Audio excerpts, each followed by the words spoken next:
of aggression started by the Russians.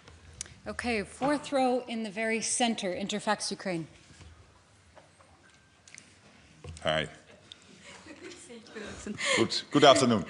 Goedemiddag. Goedemiddag zelf. Jazeker, why not? So the question is, as Mr. Witko right now is in Moscow and negotiation regarding US-led peace plan for Ukraine is still under negotiation, we all know that old version of 28 points also include NATO. Like Ukraine has to give up his ambition to become a member of NATO and so on, so on. You know what I'm talking about.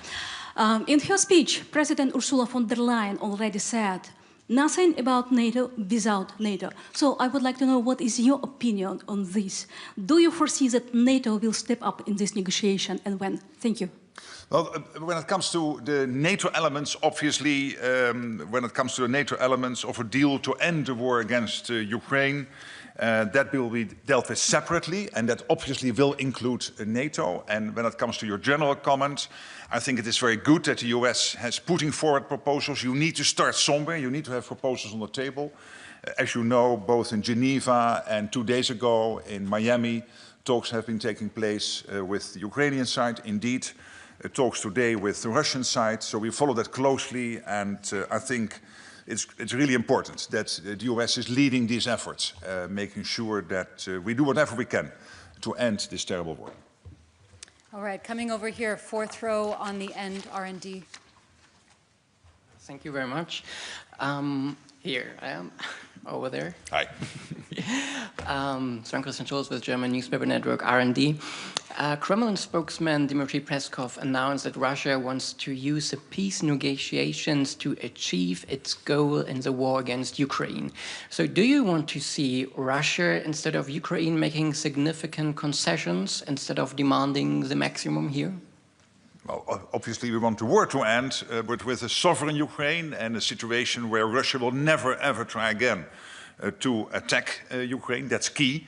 The talks are now underway. I've stopped years ago to comment on Lavrov, on Putin, or on Peskov. I've met them all in the past as Prime Minister of the Netherlands, and I can assure you, let them talk and not always react. All right, and just next to him, AFP. Yes, thank you. Martin Anton for AFP. Coming back to the NATO membership of Ukraine, which was Ukraine not being a member of NATO was part of the original US plan, as far as we know. And even though it's not in the latest proposal, does the Ukrainian NATO membership remain a bargaining chip in the negotiations with Russia? And is the absence of US Secretary of State Rubio tomorrow a sign for the relevance of NATO in this process? Well, starting with your second question, Marco Rubio is very much involved, of course, in all of this when it comes to ending the war in Ukraine. You've seen him chairing the meetings in Geneva and in Miami. I've been, and the teams are in constant contact. I personally am in constant contact with him. So he's working extremely hard, having to take care not only of the situation in Ukraine, but of course many other issues which are on his plate. So I totally accept him not being able to be here tomorrow, and I would not read anything in it. We will have Deputy Secretary Chris Lendau here. I'm very happy he is here. So I think that's all covered. When it comes to your question on the 28-point plan, I mean, we have moved on. The 28-point plan was this original plan. I think all these negotiations always start with an initial draft. Otherwise, you cannot start the process. But we have moved on. We have had, as I said, and you know, Geneva. We have had the meeting in Miami. And of course, today talks taking place in Russia. This specific question on membership of NATO for Ukraine, I think it's important to maybe separate the principle from the practical. The practical situation is, as you know, that there is consensus required by all allies for Ukraine to join NATO. And right now, as you know, there is no consensus on Ukraine joining NATO. When it comes to the principle, that's the Washington Treaty in 1949. And that Washington Treaty still stands, and also what we decided in the Washington Summit in 2024. Okay, we'll go to just behind the riser, first row. Thomas Kutschka with Frankfurter Allgemeine Zeitung. Good afternoon. Good afternoon. We've seen a number of attacks recently, hybrid attacks, that have been directly attributed to Russia, including the incident in Poland. How do you think NATO should respond to this? How can NATO deter Russia from future attacks like this on NATO soil? And do you agree with what the chairman of the military committee just said, that NATO nations need to become more aggressive in countering these hybrid activities, so basically hitting back? Well, first of all, let's agree that NATO was founded as a defensive alliance, and of course that is not going to change. But having said that, we should at the same time have no doubt that we can and will ensure our security, whether the threats we face are conventional or these threats are hybrid. And that's one of the reasons why the leaders, when we came together in The Hague, agreed on a revised hybrid strategy. Because we know this is the reality of today. Hybrid and cyber, they are the realities of today, and we have to confront them. Of course, we cannot always tell you exactly what we do, but you know the strategy, and we will keep continuing, making sure that we are safe. Okay, we'll come over here. Second row, Politico. Hi. Hello, Victor Hi. Jack from Politico. I have two quick questions, if that's okay. The first on the Ukraine peace plan. Apart from the accession of Ukraine to NATO, does NATO have any specific red lines when it comes to mentions of the alliance within the peace plan? And second question on Pearl. As allies look to make the program sustainable into the coming years, can you tell us some of the ideas that you're thinking about in terms of making that work in the long run? Thanks. Yes, on the first question again, this is all coming from the 28-point plan, and this has moved on.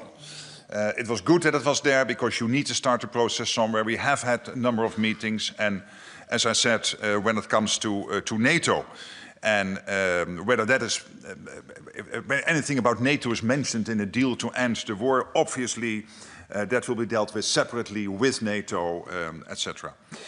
On Pearl, the good news is that at the moment we are on track. We needed about 4 billion by this time of year. It started in August, 1 billion a month, and we are now at 4 billion. So we still have some work to do on December, but I'm quietly optimistic, cautiously optimistic that we will also get December done. And then for next year, of course, we need to make sure that for the whole year we have at least, again, 1 billion a month to buy this essential gear from the US. And can I stress how essential this is? This is stuff which we do not have in Europe in terms of production, and or because of stockpiles.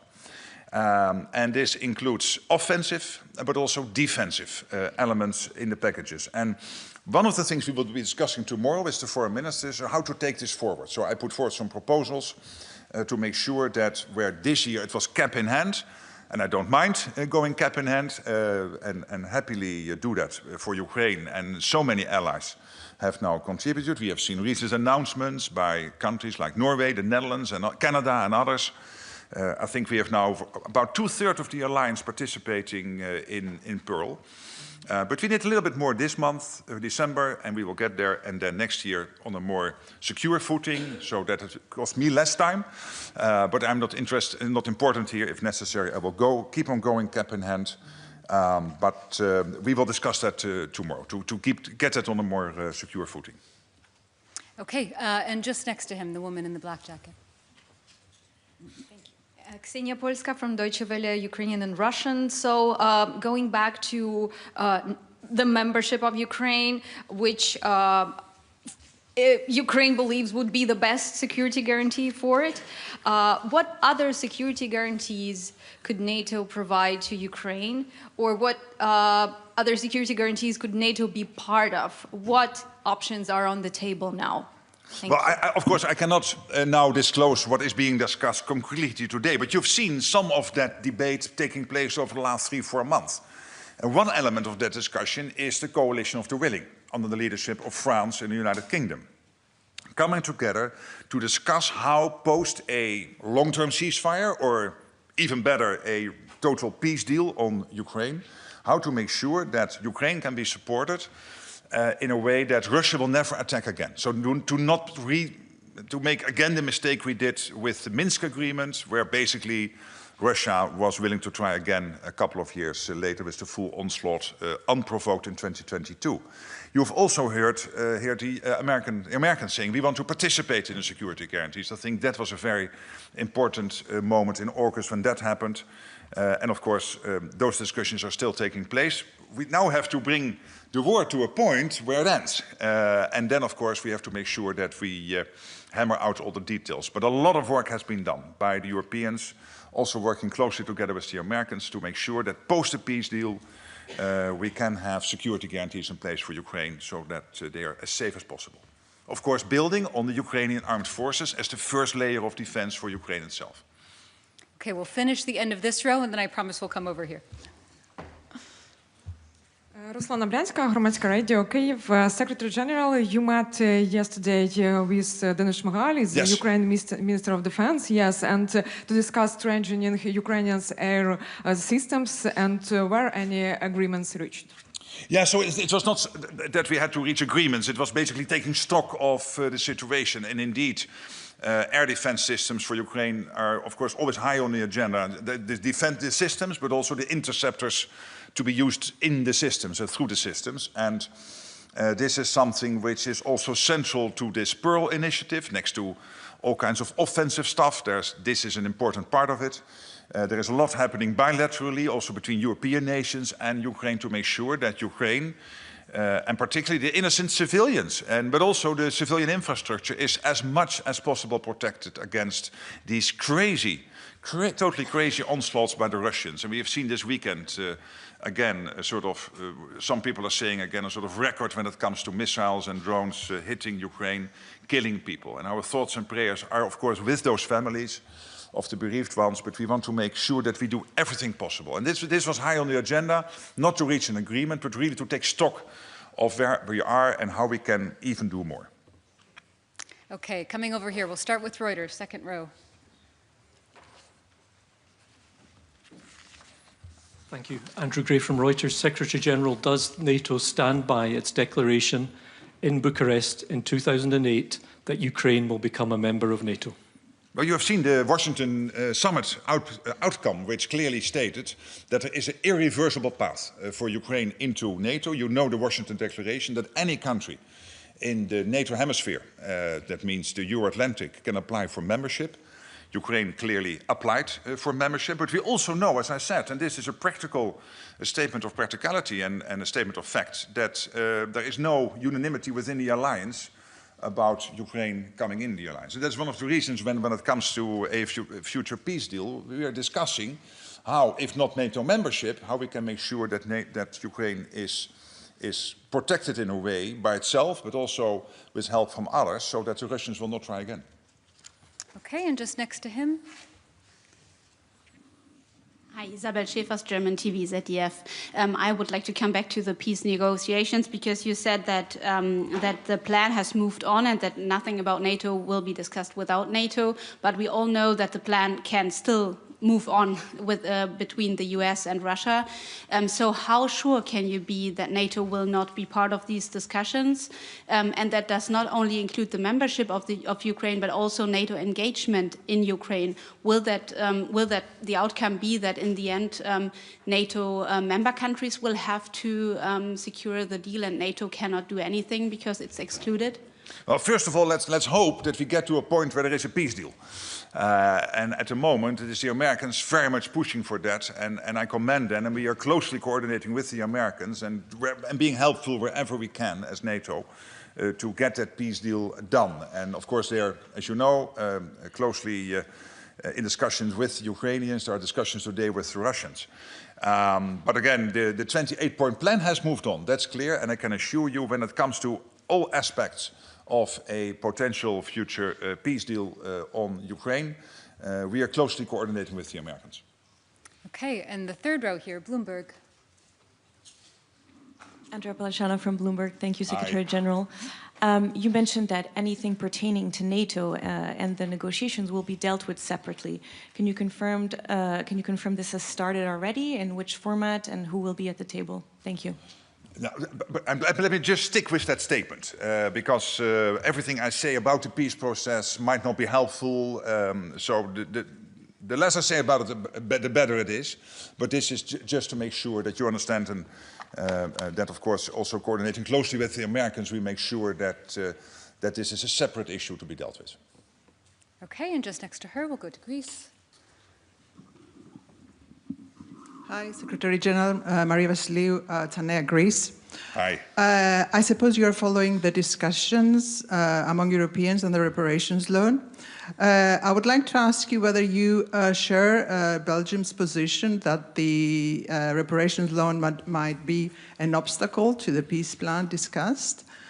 And do you have the feeling that there is some sort of inconsistency among Europeans? Because on one side, it is claimed that supporting Ukraine is of utmost importance for European security, and on the other hand, it's so difficult to agree on how to support Ukraine. And secondly, what do you think about the fact that NATO members, such as the UK, were not included in the safe mechanism? Thank you. Okay, please accept these are two questions about the EU, and I have my hands full trying to steer this alliance in the right direction with all my colleagues. And I have to leave the EU to my highly respected colleague Ursula von der Leyen and, of course, Antonio Costa, the leaders of the European Union, who do that in an excellent way. And we closely coordinate also on the issues you just mentioned, obviously. But I think I should not comment about internal EU matters. All right, and then just next to her, BBC. Thank you, Secretary General, Sergei Gerashko. I was wondering if you could confirm that you are familiar with the current new version of this peace plan that Wyckoff has brought to Putin right now, and whether this plan concerns in any how NATO's security, whether there is anything that NATO countries should be concerned about in it. What I can say is that we closely coordinate with the Americans and, of course, also with the Ukrainians on this whole peace effort. It started with President Trump breaking the deadlock by engaging with President Putin in February, and he has consistently been working on this, and I think we're all better off for that, because it was only the American president who was able to break that deadlock in the end, and he did, and therefore these talks are now underway. We do not yet know whether they will be successful. We will try everything we can do to be as positively involved as possible. But it also means that I have to talk a little bit in a restrained fashion when it comes to all the steps, what we know, do not know, what is exactly happening, because it's not helping the process. So that's why I'm holding off a little bit on answering your question. Okay, and we're going to come here in the third row, Lithuanian public broadcaster. Thank you. Milda Vilikanskita from Lithuanian Public Broadcaster. My question is a bit follow-up about hybrid attacks. We remember you said that it is too expensive, for example, to fight cheap drones with expensive fire jets. But, for example, in Lithuania, we have confirmed with even cheaper attacks like meteor balloons, and it is paralyzing our airspace. Flights cannot depart or arrive to Lithuania. Do you see any measures that can be done in Lithuania by our officials or in NATO to fight these attacks? Thank you. Yes, of course, we are closely coordinating with Lithuania, but with all the countries concerned when it comes to what happened in Poland early September with the drone incursions clearly coming from Russia. And later on in Estonia, the 3 MiG-31 being guided outside of Estonian airspace. But we have also seen drone sightings in, for example, Denmark, around the 2 key EU meetings taking place there, the informal EU Council and then the European Political Community meeting in Denmark, in Copenhagen. And we have seen similar reports from the Netherlands, from Belgium, etc. So this is one of the reasons for 2 things. One of those, first of all, when it comes to the countries who are physically on the eastern flank, like Lithuania, that Eastern Century also entails all the activities we are working on to make sure that we Of course, we do a lot on drones already. But with the input from the Allied Command Transformation, so the Supreme Allied Commander Transformation, Pierre von Jay, and of course General Krenkovic, the Supreme Allied Commander Europe, to make sure that we use Eastern Century also to even further ramp up and step up together with the EU, which is working on getting the industry going. The EU is working on getting the money there and all the other stuff what the EU is working on together with NATO. That's on the flank. And when it comes to other drone sightings, you have also seen that countries come to the help. Like in Belgium, like in Denmark, even Ukraine, sending a team over to Denmark to make sure that they will be better equipped to deal with the drones which were there seen around these two key European meetings. And then the Deputy Secretary General, she was in Ukraine, I think it was now 10 days, last week. And there has also been new agreements to work with Ukraine and Ukrainian industry to even further develop our joint efforts when it comes to defense production, and particularly also when it comes to drones. Okay, we have time for a couple more questions. We're going to go up to NTV Turkey. Secretary General, good afternoon. I'm just in front of you here. Yes, hi. Good from NTV Turkey. Good afternoon. I have two questions. First is with regard to the attacks that we're witnessing in the Black Sea on shadow or ghost fleets. This is raising security concern for Turkey. So what is your point of view on the situation and what NATO can do on that topic? And my second question is that I believe that there is 3 or 4 ministerial left that will pave the way to the summit in Ankara. So what will be the concrete deliverable to the summit in Ankara? And do you think that that might be a milestone for the ceasefire with the Ukraine and Russia, Russia-Ukraine, or whether it's going to be earlier? Thank you. Yes, on the first question, what we have seen, the reports, of course, as you also mentioned, of 2 Shadow Fleet ships in the Black Sea that were struck by uncrewed vessels over the weekend. And we have also heard the concerns expressed by, indeed, Turkey, our ally Turkey, about safety in the Black Sea. And let me just say this, I really believe that this incident is, again, further evidence of the broader security risk posed by Russia's ongoing war against Ukraine. On your second question, of course, we are, Ankara is not tomorrow. Ankara is today, but I mean the summit in Ankara is not tomorrow. That will be next year. But we are really working together with Turkey and all allies on making sure that it will be a splash again, a big success. As you know, we will take decisions on the exact outcomes later. First of all, when it comes to Ukraine, I hope, of course, we pray for a peace deal or a full ceasefire before the summit. So let's hope it doesn't have to wait till then. But when it comes to the summit, one of the elements, no doubt, and I'm not saying this is the outcome, but an important outcome of the summit has to be the follow-up of The Hague. So when it comes to defense spending, that a credible path is there to get to the 5%. When it concerns the defense industrial production, that we are ramping up defense industrial production, also making use of the impressive defense industrial base in Turkey.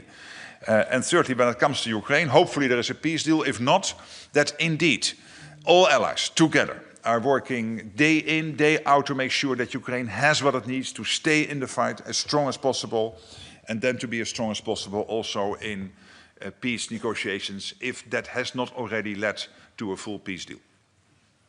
Okay, the gentleman here in the beard. Thank you very much. I'm a Mr. Vinay Soufi, journalist from TV1 Kosovo. I have 2 questions, Mr. Secretary General. Kosovo and Serbia have not yet resumed the dialogue, as Kosovo still does not have a new government, while Vučić is facing protest. What is your message to both sides should they return to the negotiation table?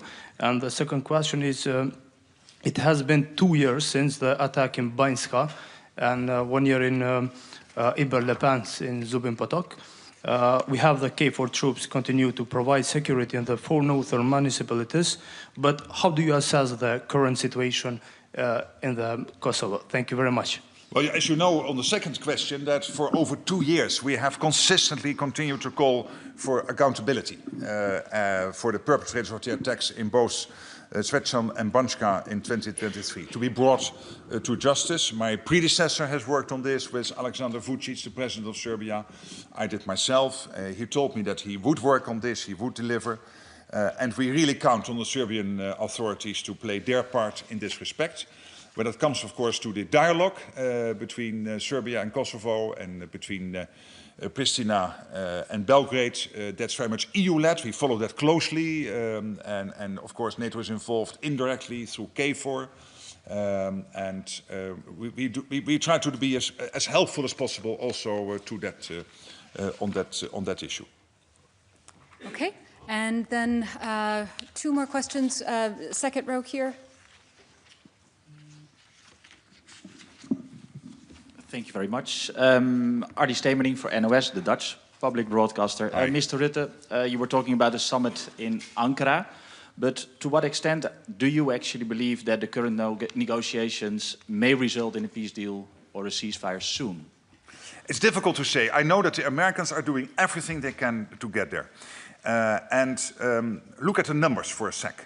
We have seen now 20,000 Russians a month dying. We have seen enormous losses on the Ukrainian side. Ukrainians are mounting a fierce defense of their country, but there are many Ukrainians dying in the war. This is what President Trump called the meat grinder. It's got to stop. We have seen yesterday the footage of President Putin dressed up like a soldier, far from the front line. Really terrible footage.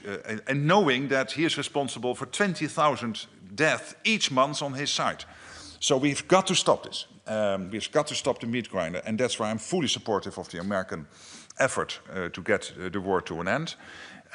It's difficult to predict whether we will be successful. I can assure you that everybody on the Ukrainian side, NATO, and of course led by the Americans, is trying to get there, because we want this ended. But in the end, we need 2 to tango. So we also need the Russians to tango, and that's being tested at the moment. So it's difficult to predict. Okay, and finally, table media, 4th row on the aisle. Yes, Stefan Israel, Europe Table, thank you very much. My question is, Kaja Kallas yesterday warned after the Defense Council that pressure is only put on one side, on the weaker side, on Ukraine. Do you share this assessment or this warning? What can NATO do against it? And if there is a situation, is quite well imaginable that Putin and Trump agree on a deal at the cost of Ukraine and maybe Europe and NATO. Would you still stand on the side of Ukraine then? Thank you. But I have every confidence in what the Americans try to achieve. And you've seen Steve Witkoff and Jared Kushner and Marco Rubio, both in Geneva as well as in Miami, working on getting this done together with the Ukrainians. They are now dialoguing with the Russians. They are constantly aligning with the Europeans and within NATO to make sure we are all on the same page. I cannot criticize that process at all. So to be honest, I'm not worried about that outcome you just mentioned. I think we can get there. But as I said to the last question here from the Dutch media, it needs 2 to tango. I think the Ukrainians, you see the Ukrainians wanting to play ball. They want to end this. And they are very appreciative of the American peace effort. Today we will see whether the Russians are willing also to engage. That's now being tested. Okay, thank you very much. We'll see you tomorrow. Looking forward to that. Thank you.